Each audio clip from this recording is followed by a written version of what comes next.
अगर आप उत्तर प्रदेश से जीएनएम नर्सिंग कोर्स करना चाहते हो तो ये वीडियो बेहद ही महत्वपूर्ण रहने वाली है। मॉपअप राउंड काउंसलिंग के रिगार्डिंग ये वीडियो है। देखो दोस्तों, आपको फर्स्ट काउंसलिंग सेकंड काउंसलिंग में सीट नहीं मिला या फिर सीट मिला हुआ है तो मॉपअप राउंड काउंसलिंग कैसे करना है, टोटल अभी में कितनी सीटें हैं, सभी डिटेल इस वीडियो में देने वाला हूँ। ध्यान दीजिए, सीट मैट्रिक्स जारी हो जाएगा 22 जुलाई को। कहने का मतलब आज के दिन जारी हो जाएगा। कब तक होगा वो भी बताऊंगा। उसके बाद कह रहे हैं कैंडिडेट लॉगिन। ये देखो, जिनको फर्स्ट काउंसलिंग सेकंड काउंसलिंग में सीट अलॉट हो गई है, डॉक्यूमेंट वेरिफिकेशन करा लिया है, आप लोग भी मॉपअप काउंसलिंग में पार्टिसिपेट कर सकते हो। लेकिन उसके लिए आपका आएगा सीट मैट्रिक्स। ये रिजाइन करेंगे आप लोग, तो रिजाइन करना है 22 जुलाई से ही। कहने का मतलब मेरा ये हुआ, अगर आपने कहीं पर एडमिशन ले लिया, डॉक्यूमेंट वेरिफिकेशन करा दिया, अभी चाहते हो वहाँ पर एडमिशन नहीं लेना है, तो आपको सीट से रिजाइन करना होगा, तभी आप मॉपअप काउंसलिंग में पार्टिसिपेट कर सकते हैं, अदरवाइज नहीं कर सकते। ठीक है। और ये कह रहे हैं कि दोपहर 1 बजे से स्टार्ट हो जाएगा 22 जुलाई को, मतलब आज के ही दिन। पहले सीट मैट्रिक्स आ जाएगा 1 बजे के लगभग, और 1 बजे से आपका सीट से आप लोग रिजाइन कर पाएंगे। प्रोसीजर क्या होगा आगे समझाता हूँ। इसके लिए लास्ट डेट जो रहेगी रिजाइन करने के लिए सीट से अपनी, वो 25 जुलाई तक रहने वाली है, शुक्रवार के दिन शाम 6 बजे तक। उसके बाद है एक बार फिर से सीट मैट्रिक्स आएगी। अब कितने लोग रिजाइन किए रहेंगे सीट से, उसके बाद फिर से सीट मैट्रिक्स जारी होगी, तब जा कर के आपका मॉपअप काउंसलिंग स्टार्ट हो जाएगा। कब से? 31 जुलाई से। आप लोग 31 जुलाई से online counselling, choice filling, registration ये सब कुछ कर सकते हैं, और ये चलेगा 2 अगस्त तक। उसके बाद आपका सीट अलॉटमेंट रिजल्ट आ जाएगा, डॉक्यूमेंट वेरिफिकेशन कराना होगा 3 अगस्त से लेकर के 8 अगस्त तक। अब देखो, मॉपअप काउंसलिंग कौन से स्टूडेंट्स कर सकते हैं? जिन्होंने फर्स्ट काउंसलिंग नहीं किया, सेकंड काउंसलिंग नहीं किया, तो वो लोग यहाँ पर पार्टिसिपेट कर सकते हैं। मतलब किसी राउंड में आपने पार्टिसिपेट नहीं किया, यहाँ पर कर सकते हो। अब जिन्होंने फर्स्ट में किया, लेकिन कोई फर्स्ट या सेकंड में किया, या तो दोनों में ही किया, अगर सीट नहीं अलॉट हुई आपको, तो आप भी कर सकते हैं। रही बात, आपको सीट अलॉट हो गई, एडमिशन प्रोसीजर भी कंप्लीट कर लिया है, तो सीट से रिजाइन दे करके आप लोग फिर से कर सकते हो मॉपअप राउंड काउंसलिंग।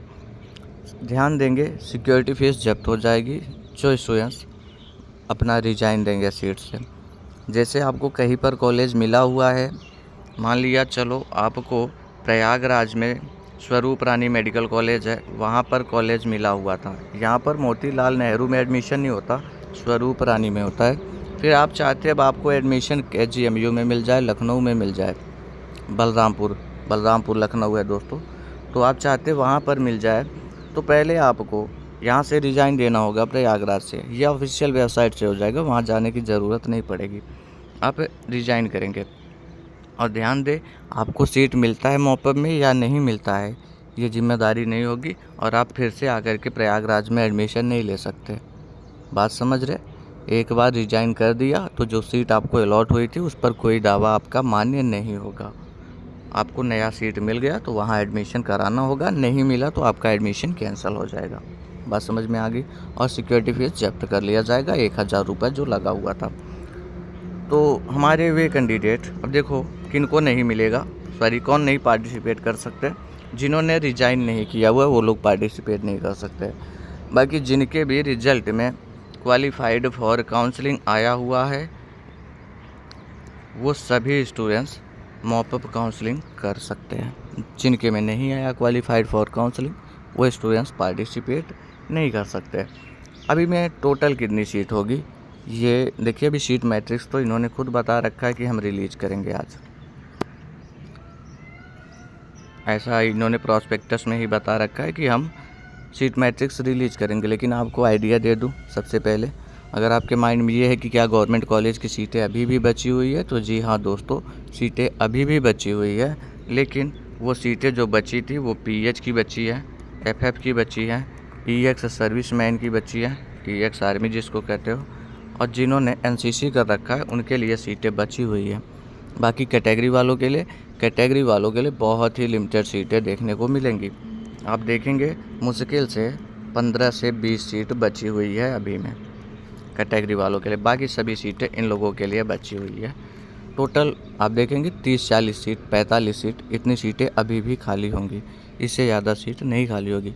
और ये सीट मैट्रिक्स में आपको देखने को मिलेगा 1 बजे के लगभग जारी हो जाएगा, लेकिन ये बिल्कुल ऑफिशियल वाला नहीं होगा, क्योंकि सीट रिजाइन करेंगे आप लोग, फिर सीटें इंक्रीज होने के चांसेस रहेंगे। रही बात प्राइवेट कॉलेज की, तो प्राइवेट में अभी भी ढेर सारी सीटें बची हुई हैं, वहाँ पर आपका एडमिशन हो जाएगा। मार्क्स थोड़े से गड़बड़ है तो आप उसको चॉइस फिलिंग में रखिएगा, अलॉट हो जाएगा। और जब ये मॉपअप काउंसलिंग स्टार्ट होगी मैं आपको गाइड करूँगा कैसे कॉलेज सेलेक्ट करना चाहिए जिससे आपको अलॉट हो जाए। ढेर सारे बच्चे मेडिकल कॉलेज तक जा चुके हैं जिनको चॉइस फिलिंग करना मैंने सिखाया, अपना उनको चॉइस प्रेफरेंस दिया, उनका एडमिशन हो चुका है। तो एक वीडियो आएगा वो बेहद ही महत्वपूर्ण होगा, वही देख करके काउंसलिंग चॉइस फिलिंग कर दीजिएगा, आपका सिलेक्शन हो जाएगा।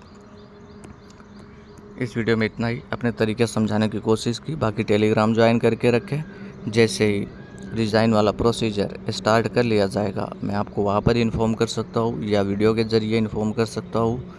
ठीक है, कोई भी अपडेट होगी तो उसके लिए चैनल से जुड़े रहे। Thanks for watching this video.